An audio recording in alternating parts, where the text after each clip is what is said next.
UCB Life Issues with Paul Hammond. And once again, a very warm welcome to this week's Life Issues. Now, there is a traditional image of a lazy person, isn't there?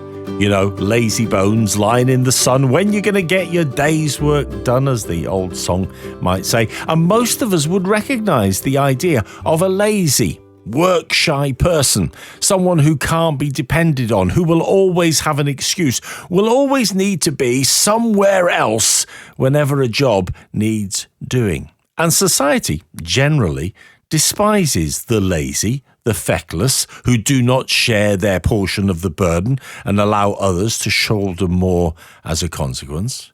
But in a world of work pressures, intense expectations, burnout, and mental health issues, is the person who doesn't deliver on a target lazy or wise? Selfish or kind to themselves? Are they guilty of the sin of sloth or to be lauded because they prioritize their work-life balance? It's complicated. And in a recent Life Issues, we suggested that not doing it all, not harvesting every grain, leaving a margin around the field was actually a good thing to do. To be kind to yourself was a laudable pattern. So how do we find the balance? Not least because the Bible is clear on laziness. Sloth is a deadly sin, and we've all got plenty to do. And while I'm prepared to do more to help someone who is struggling, why should I for those who simply can't be bothered? That's our theme today as we consider laziness, what it is, what it isn't, when apparent busyness is actually being lazy, and how modern society makes the balance hard. We'll also wonder whether a lazy Christian can actually please God. My guest is the Revd Ciarán Kelleher, who is the minister at Montrose Grace Church. GraceMontrose.com is their website. And Ciarán, I recently preached on being kind and suggested that being kind to yourself is not often preached in church for fear that church workers will use it as an excuse to dodge the job. So, can a lazy Christian please God? What do you think? It's always going to depend on what you mean by the word. I think some of us think of a lazy Saturday, a chance to rest from things. That's not a bad thing. But I think as we explore this topic, and I'm really looking forward to talking about it, when we talk about laziness or slothfulness in particular, I think we're going to say that it doesn't please God because slothfulness is shying away from living in God's ways and maybe not resting in the way that God calls us to rest to. But maybe we could think a little bit about that as we go along. Because the church is quite forthright. I mean, some sections of the church maybe more than others, but we talk, don't we, about the sort of Protestant work ethic, and we talk about biblical expectations. And it does seem as though right from the very beginning, God intended for man to work and that it is not good for man not to work. So that implies that lazing around, being, what's the word they use, feckless, being of that sort of attitude where it doesn't matter if you turn up on time to do the job because somebody else will pick it up, that's not God's ways. Yeah, I think we could use the word work. Maybe what might be more helpful is talking about neglecting our duties or responsibilities. I think that's probably a more helpful way to consider it, because we can get into talking about a Protestant work ethic. But if we want to think in the Bible, there's duties and responsibilities that we're called to honor God and to serve our neighbors. And slothfulness or laziness on those fronts, that is where there is an issue. You made the point that there is a difference between laziness, a lazy Saturday, put your feet up and relaxing with a nice fry up in the morning or whatever, and slothfulness. And one is perhaps understandable. Is it simply a matter of extreme with this? What is the definition that you would give to the idea of laziness, slothfulness that is not pleasing to God? Yeah, even then again, I think what I was mentioning there was how different people understood lazy Saturday towards being lazy in your chores that you've been called to.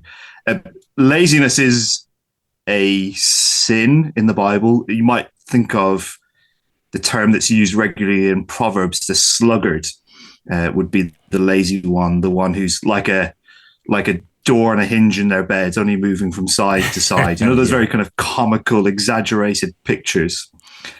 Sloth, though, has been kind of understood a broader issue. The way I would describe sloth is an aversion to discomfort. So sloth is avoiding anything that would bring discomfort into your life, or a greater discomfort to a lesser discomfort. I'll describe it in a way that a lady called Rebecca DeYoung, she's a professor at, I think it's Calvin University in the States, and she describes sloth like this. She says, imagine a husband and a wife have a tiff, they have an argument, it becomes quite heated, and afterwards they separate. One goes to one side of the house, one goes to the other side of the house. And the duty of the husband and wife at that point is they must go and seek reconciliation. They might need time just to cool down, so that's cooling down.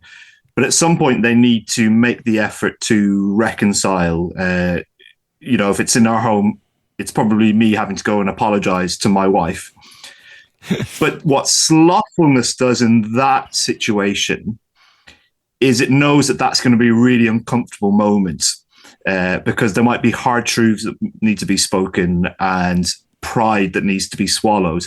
And so what slothfulness will do is it will do whatever it can not to do that. So maybe it might just lay in bed, close the door, close the curtains, hide away from the world. But it could also be seen in overactivity. So the husband or wife might start staying longer at work so that they can spend less time at home in the awkwardness. One of them might do all the jobs that they've been meaning to do, so there's the jobs that they're meant to do. So actually, in one sense, slothfulness can look like doing good things, but it can be doing good things at the expense of the important thing. Mm. And so you might say that, so you might talk about this. Laziness is not synonymous. So it's not the same thing as sloth, but it's a symptom of sloth. Just like sometimes overworking could also be a symptom of sloth, because it's seeking to avoid a particular thing of discomfort or suffering or affliction. Seeing this and recognizing this just transformed for me this understanding of sloth, and helped me to see that there's much broader applications, and it starts to help to diagnose maybe some attitudes where we are, as I was saying earlier on, avoiding or neglecting duties and responsibilities that we're called to, while giving ourselves maybe to good things, just neglecting what's important and what's the priority for us. So when we think about laziness, we think about sloth, we think about those. And I take your point that laziness can be a manifestation of this slothful attitude that is looking to avoid the discomfort and, as a consequence, neglect those primary responsibilities. Well, when we think of it in those sorts of terms, why is it then that so often we think of slothfulness as laying around, as being the sluggard, as being? Why do we see it in that sort of category rather than the fact that you can fill up your life with stuff to avoid the discomfort? Yes, that's a great question, and I'm not sure I have the answer. Probably because the word we use for sloth, the picture is we have the animal, don't we? It's the animal who moves slowly along the branch. The old word that was used was acedia, acedia, which literally meant not caring.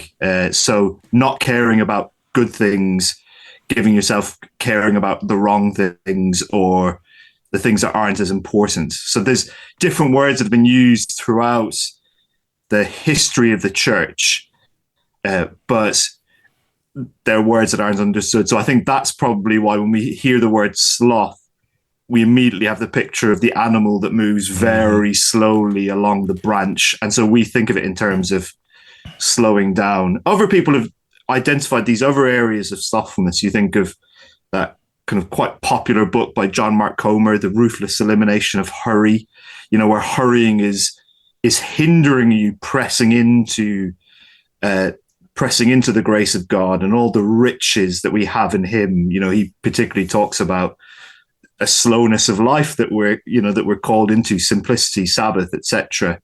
They've identified it. It's just, I think, sloth, and I realized this when I preached it, and even talking to you, it's in our culture, it's quite a hard one. We're having to shift because we're so fixed on sloth being about being slow and not pressing, not doing the hard work we're called to. So maybe it's a terminology issue. Yeah. But if we look at the way that the church has thought about this historically, it's had a broader view of this. And that perhaps does explain why some people, and particularly perhaps Christians, can get so animated when the idea of laziness, of slothfulness as it is usually perceived, is seen as such a negative thing and laid on the shoulders of those who are having to take it a bit slower, but that doesn't necessarily mean they are neglecting their responsibilities. So you have sort of the tabloids' fondness for describing the poor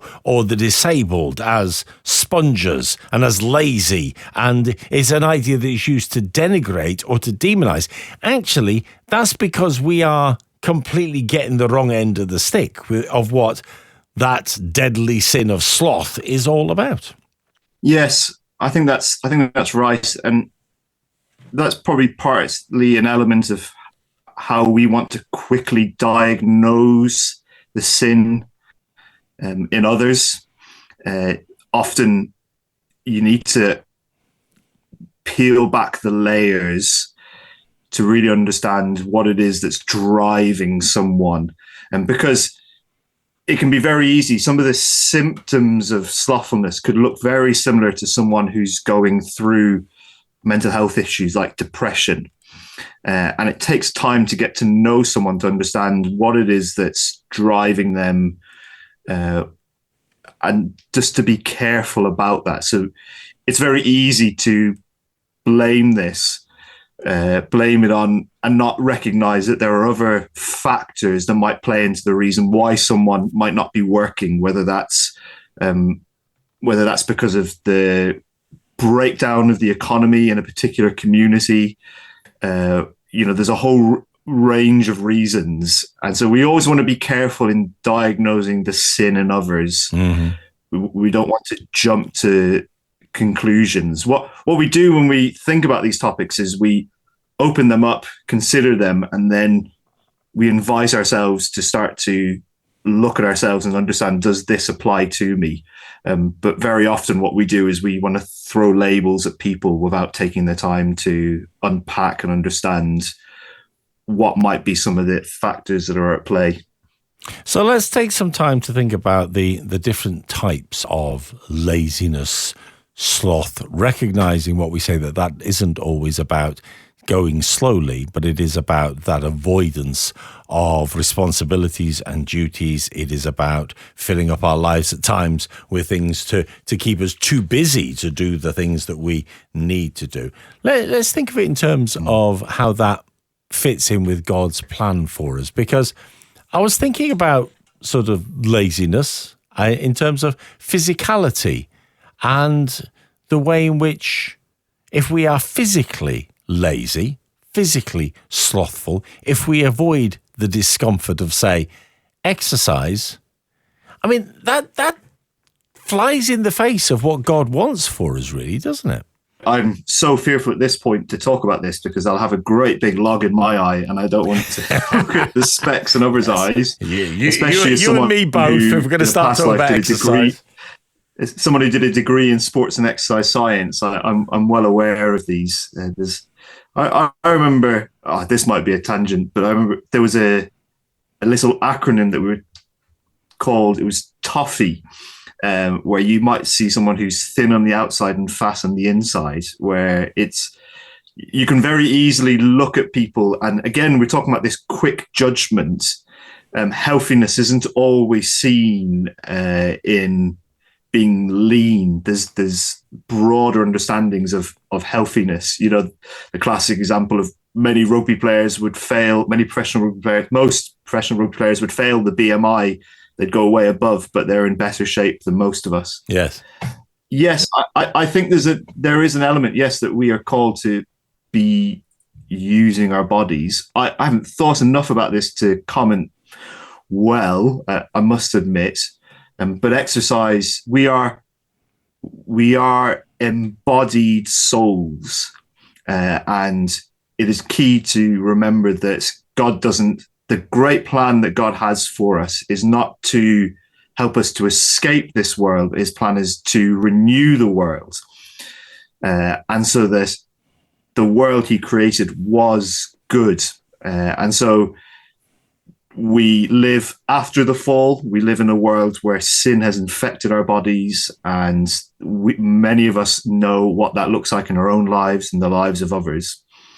But our bodies are meant to be used, and we've coming back to this idea of our duties to serve others.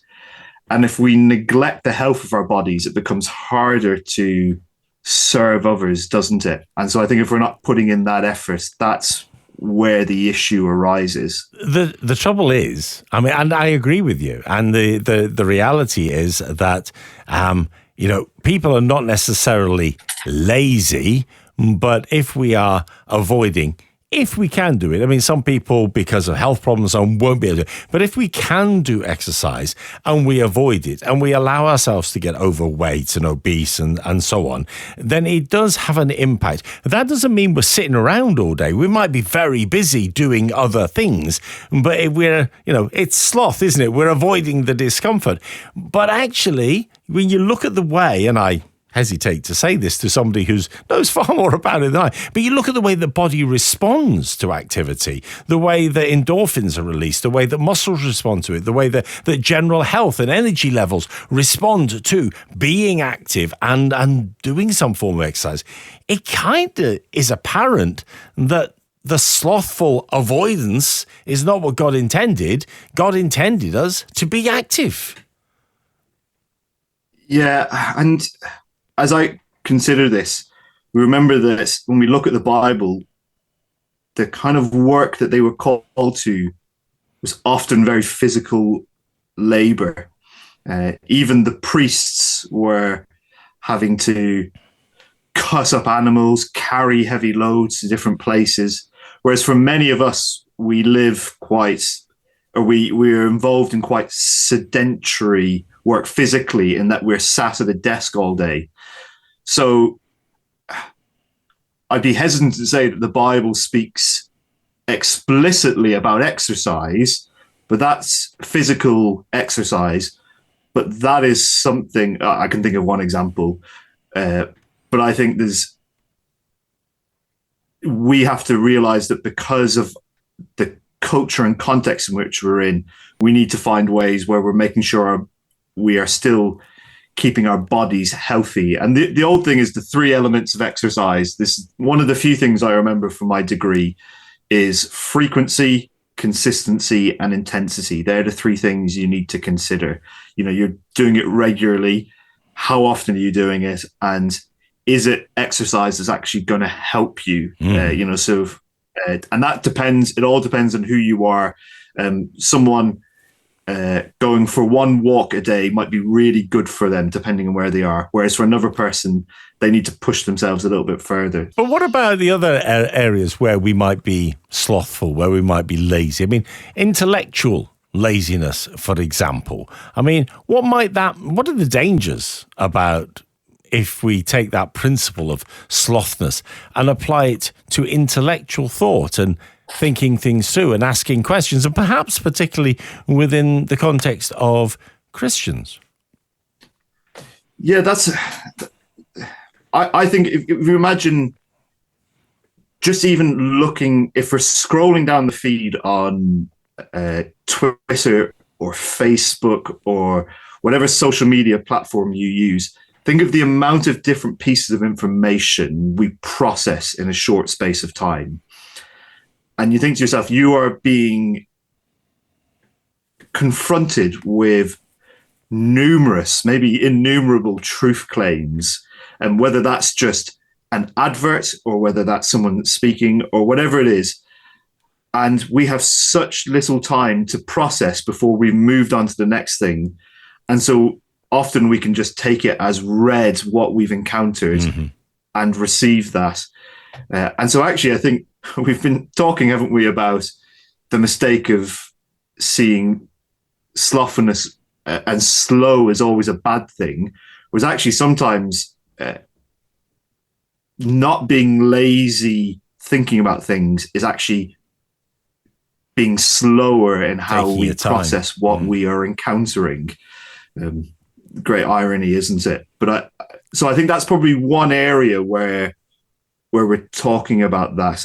Another area, maybe one, I think there's a whole bunch, but maybe another one is are we willing to rethink things even when we're being told those by people we trust, whether that's family, whether that's close friends, whether that's the pastors in our churches when they're preaching. Are we willing to take the time to consider deeply, does this accord with reality, or so on? So I think there's a number of areas that are that we can think through this from, and what laziness looks like is not taking the time to consider how does this line up with truth and with reality. Because there is a phenomenon, and it does feel as though it's the phenomenon of the modern age, that we cannot tolerate longer patterns of thinking. So we see in radio, we see interviews and podcasts and all sorts just getting shorter and shorter and shorter. So everything is sort of pitched down to a soundbite, as though we cannot actually take the time to pause, to consider, to reflect, to draw out the depths of a subject. We just want it at a superficial level. Now that, if we adopt that sort of attitude towards our faith, then we start to fall into the trap that you alluded to, where Paul says to test everything. And if we don't think it through for ourselves, if we don't work out our salvation for ourselves, if we don't understand what our theology is about, then it becomes, we end up tripping ourselves up trying to communicate it, don't we? Yes. One thing I realized a while ago was I was struggling to read. You were mentioning there, kind of with lower attention span, to read for any kind of extended period of time. And when I say extended period of time, I mean about 10 minutes in a row. And one of the things I blamed that on was having done. So as I said earlier on, I studied sports science at university, but I also did English literature with it. And I blamed it on years of boring lectures on English literature, and which had taken away my love of reading. But actually digging in deeper, having a look at the book called The Shallows by Nicholas Carr, since having read books like Deep Work by Cal Newport, realizing that actually many of the things in our culture, particularly the internet, and its form, its medium, has changed the way that our brains work. So there's issues about, I'm not smart enough to tell you about it, but how the neuroplasticity of our brains has been shifted. Even just the fact that if you're going down a web page and see a hyperlink, so if you're looking down a paragraph and there's if you're reading an article and there's a little word that's got a blue line under it, you click on it, goes to another page. Just seeing that hyperlink engages a different part of the mind, the decision-making part of the mind, and not the information processing part of the mind. And so you've actually started to lose a slight grip on the logic of the argument, the things that you're being presented with. Yeah. And I'd realized that. And so I've actually had to understand that my brain needs exercise just like my body needs exercise. So if I want to go for a 5-mile run, I can't do that after being dead still for 6 months. I need to build up to that thing. And if I want to be able to read a book for half an hour, I actually start to need to build up towards that again. Yeah. And so I think we realize that we're coming back to that idea of exercise. We're always having to exercise. We're always having to build up. And I think it's such a helpful way of thinking about these things. So, and it might be a helpful thing for some people who are listening now who are thinking, I would like to read more, or there's other areas that actually when you first get into it, it's not going to be easy. You might not be able to read as much as I can, or the person you follow on Instagram does. But it's the steps that we take. And this was for me, this realization came for me about 6 years ago. And it's taken a long time to build up to a place where I can read. But I still struggle with social media and internet. And we just have to start to realize the different temptations that pull us away, particularly things on procrastination is the thing that I think many of us struggle with when it comes to this. There's a while ago, there was James Marius, he's a columnist. He's a journalist for the Times. He's a columnist, really interesting guy. And he did a podcast a wee while ago. See, he was struggling with procrastination. He thought, well, the best way to deal with procrastination is to do a series of podcasts on procrastination. And he talked to a guy called Piers Steele, who is a professor who actually did his PhD on procrastination. I think many of us feel like we could do our own PhD on procrastination. We just don't have the time to do it. But it was really interesting what he said. He talked about this. He said, it's a bad thing to allow all of our temptations to be perfectly algorithmically selected and presented to us in seconds. Nothing really good is going to come from that in the long run. And we as a society have yet to come to grips with the problems these new technologies are creating. Yeah.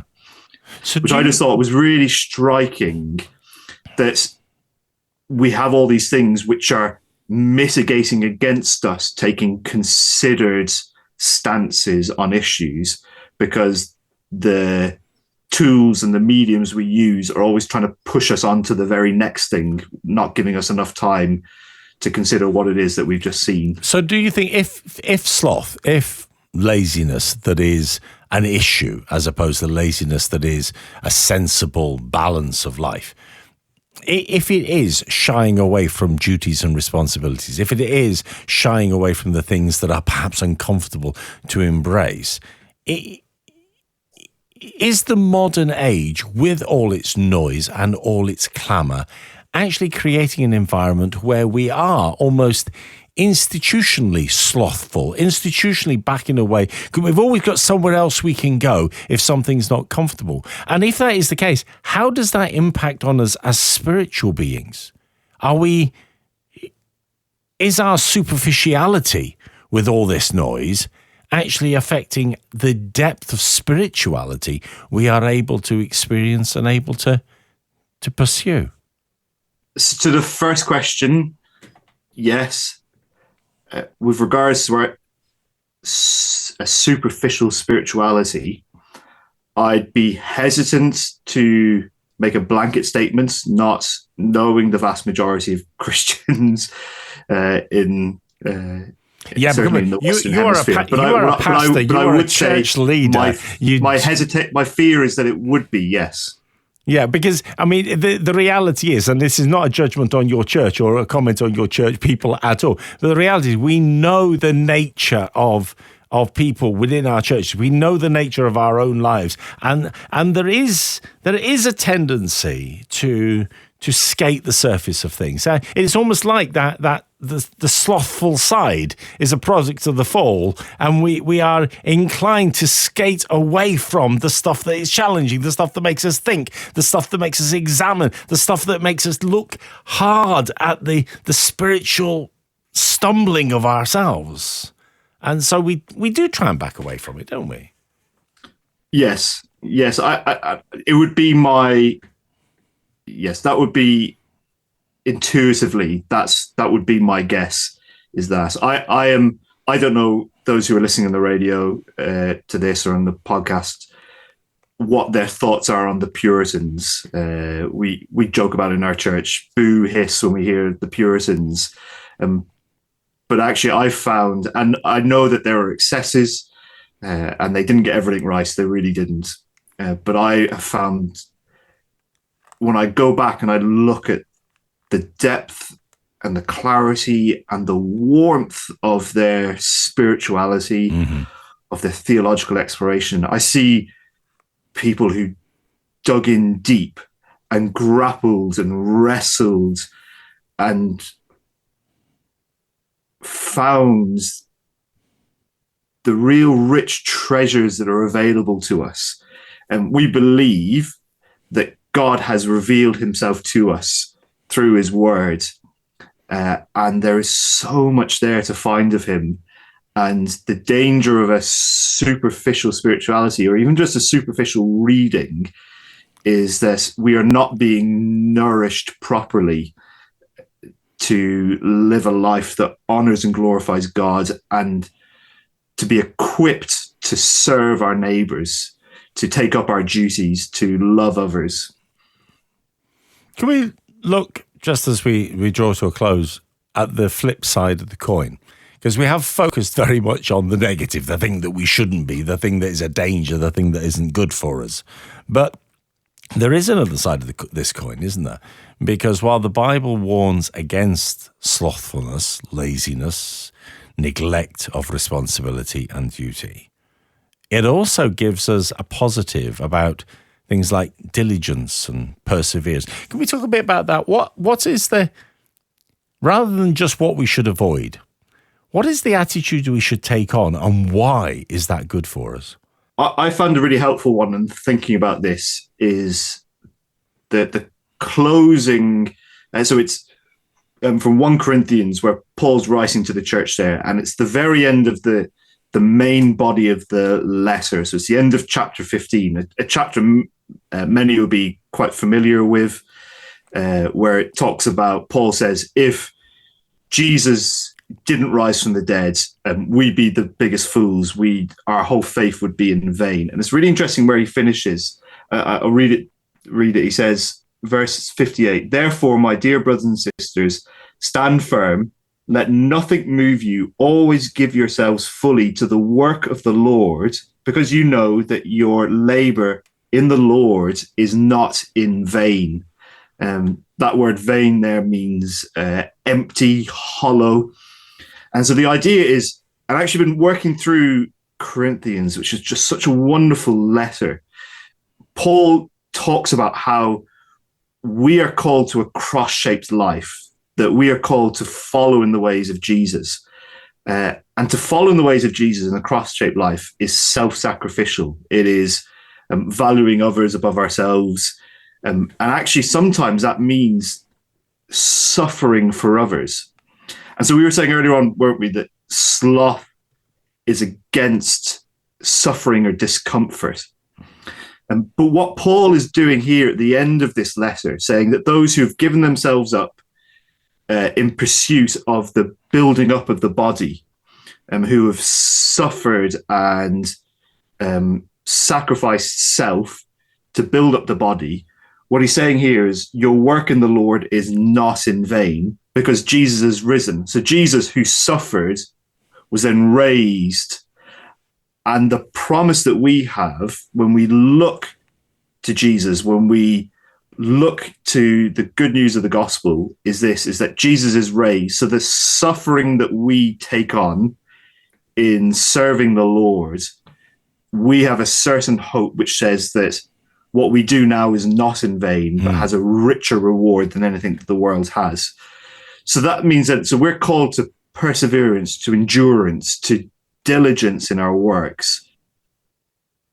But we do it on the promise that it's not in vain. It's not meaningless. Actually, it's not empty. It's not hollow. It's there for us. It's interesting. That word hollow, that word empty, the word vain there is the same word used of Jesus in Philippians 2 that says that he emptied, he was in the form of God, but he emptied himself, taking on the form of a servant. And at the end of Philippians 2, he was the one who was lifted up. And that's the promise for us, those of us who give ourselves in service to the Lord. Ultimately, it's not empty because Jesus was raised up.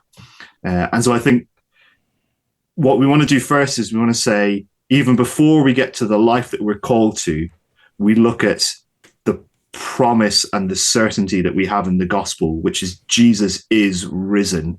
And so what he did on the cross is not in vain. And the work that we're called to in the cross-shaped life is also not in vain. So what is the pattern of living for that then, that actually embraces these ideas of diligence and perseverance and pushing through and putting others first? And maybe I'm answering my own question here, but what is the pattern of life then that exemplifies what God expects rather than the slothfulness that he warns against?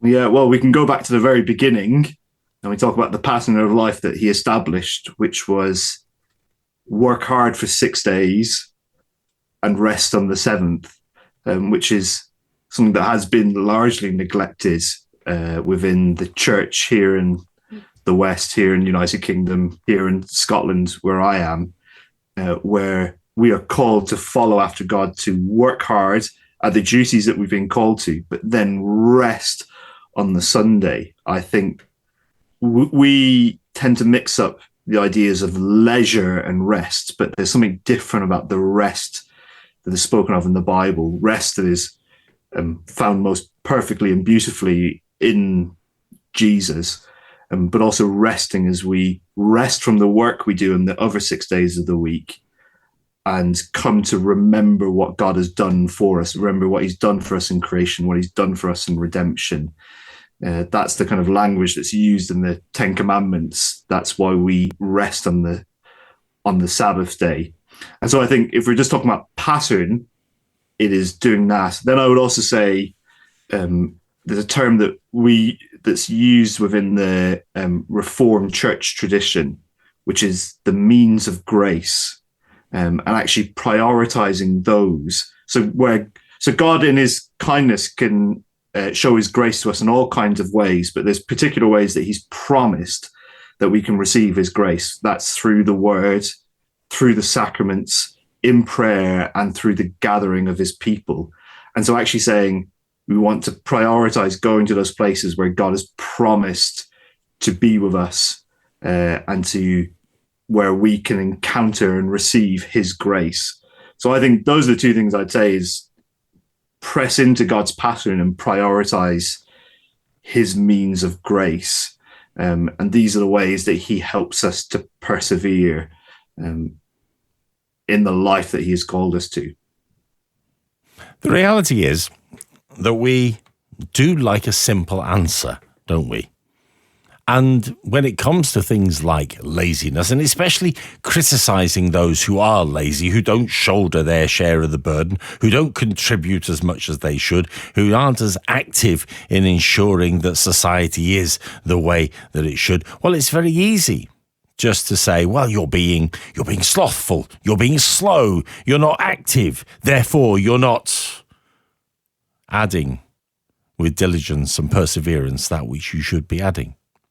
But in actuality, it is possible for us to be lazy about the things that are important, to be slothful by avoiding the things that are uncomfortable, by backing away from those responsibilities and duties, and to fill our life with all sorts of superficial, shallow things that fill our lives with activity, but not necessarily with meaning. When we think about the way that we behave physically, when we think about the way that we are intellectually, when we think about the way that we approach spirituality, are we actively seeking out those things that are duties and responsibilities and perhaps uncomfortable, even painful elements in order that we might grow stronger? Or are we shying away from them so that even if we appear busy, we are actually being lazy in the things that God has called us to? You've been listening to UCB Life Issues. I'm Paul Hammond. My guest this week, taking a look at this subject, is Ciarán Kelleher. He is from Grace Church Montrose, gracechurchmontrose.com. And lovely to speak to you, Ciarán. thank you for joining us. Thank you.